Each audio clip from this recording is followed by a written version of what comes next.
It's Oud Brew coming at you with a beer review. Today I've got a beer from my good friend Tyler at Everyday Home Brewing. He won the 2015-2016 SJ Board Challenge for the United States, going on to World Finals.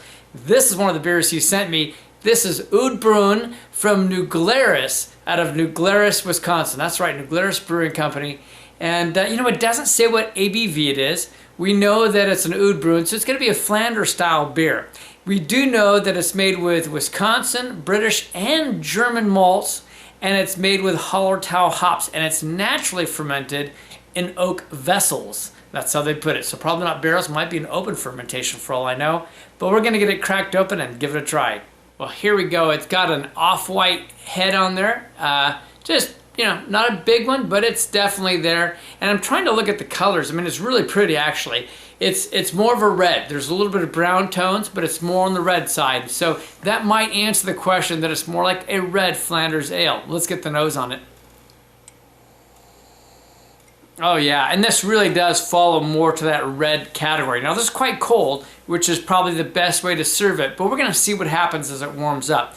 I'm getting that nice tart cherry type of aroma coming off of it, which I do love. It's classic. And you are getting the oak coming off this too, which is another thing that I love when they oak age Flanders ales. You get an ever so light viniousness, you get some sweetness, just a hint of a caramel in there. There's other things, but they're gonna be hard to pull out till it warms up. So we're gonna go ahead and give it a try, and then we'll warm it up and see how it changes. Cheers.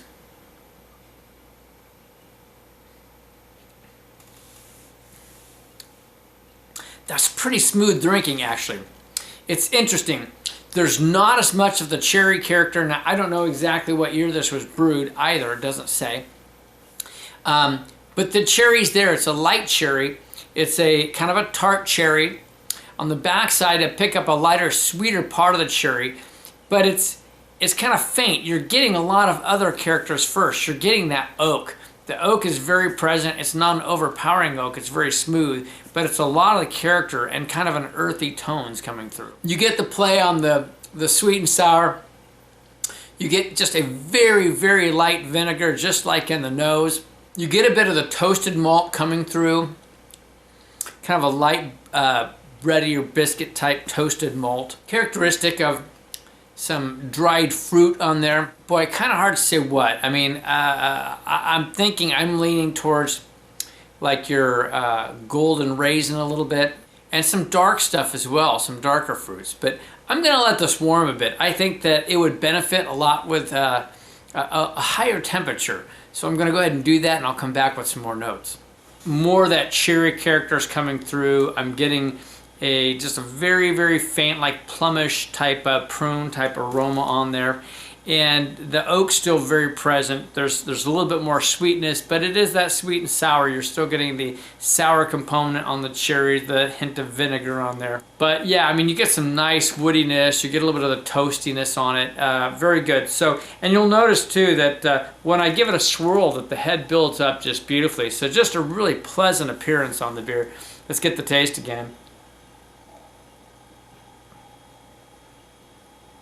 Yeah, I think warmer is better, even though it's often, you know, said you should drink this cold, but I think a bit warmer just adds a lot to it.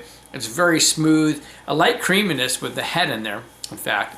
And all those other characteristics I said before, almost like a light hint of like a leather type of characteristic on there. Just the lightest amount of breadiness.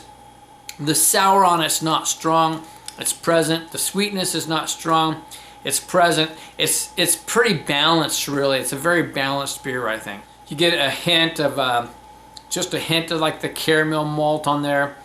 Just a hint of almost a balsamic type characteristic. Maybe even a hint of the vanilla from the oak. It's drinking nice. It's drinking really good. Okay, ratings. Where do we go with this?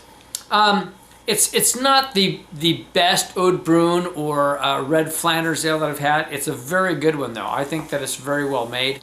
I'm gonna give it an 89. I'm gonna kind of give it at the top of the very good. Overall, I think I'm gonna go down a couple notches. I'm gonna give it an 86. It's super pleasant. I think what's missing for me is I've had them where the cherries are a little more bright characteristic, and I think I like the cherry coming through a bit more. Sometimes they'll pick up other type of characteristics of other fruits a little stronger. So while it has the balance of the sweet and sour characteristics and is very easy drinking and very tasty, mind you, it's just not quite as bright as some of the European versions. I do appreciate how bright in flavor some of them are. And this would pair well though with foods. I think though this would be a fun beer to pair with things around the holidays. Probably go very good with a ham or even a turkey for that matter. Here it is again. It is the Oud Bruin from New Glarus Brewing Company out of New Glarus, Wisconsin. Tyler, thanks again for sending my way. Like I always say, life's too short to drink cheap beer, and I'll see you in the next beer review.